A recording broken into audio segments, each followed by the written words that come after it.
mga Bebe Loves, so today ay itutuloy na natin yung flooring ng balkonahin natin. So dito ay dumayo ulit yung dalawang engineer natin.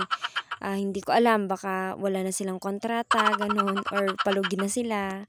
Hindi, biro lang. So free day kasi nila at nag-decide sila na tulungan daw muna kami para matapos na yung balkonahin namin. At saka wala daw silang makain kaya nag-decide sila na tumulong at yun na lang daw ang kapalit, makikain sila.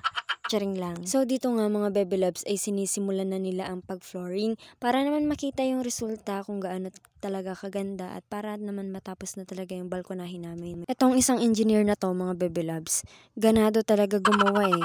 Tignan nyo, ako kasi yung ano niya, happy peel, ganon. Ako, siya ragsa na, kasjay.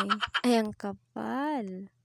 Kasi mga Bebe Loves, kahit sabihin kong magpahinga, ganon, wala. Parang ano lang, hindi daw siya pagod, ganon. Nagpapakita ang gilas eh. And thank you nga pala sa dalawang nagsilbing laborer natin. At nalingat nga lang ako ng konti mga Bebe Loves ay eto na yung natapos, ang haba na. So tignan nyo naman. Kung tutuusin mga Bebe Loves, talagang mapapabilis yung trabaho kapag tulong-tulong.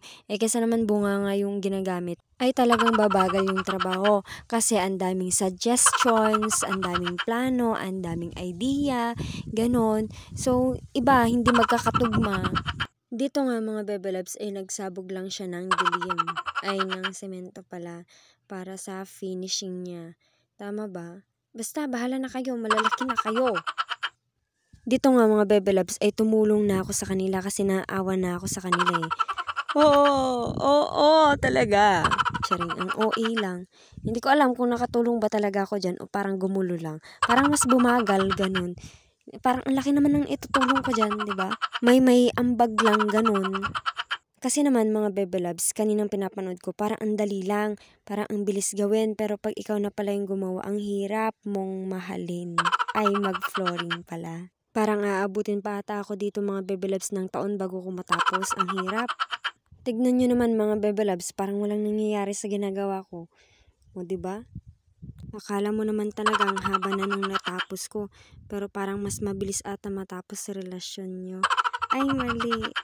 At dyan ko nga na-realize mga Bebe Loves na ayoko na mag-flooring ha.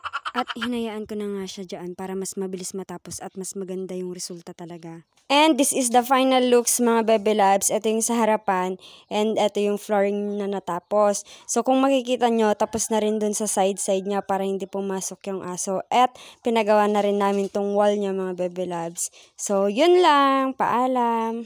Bye!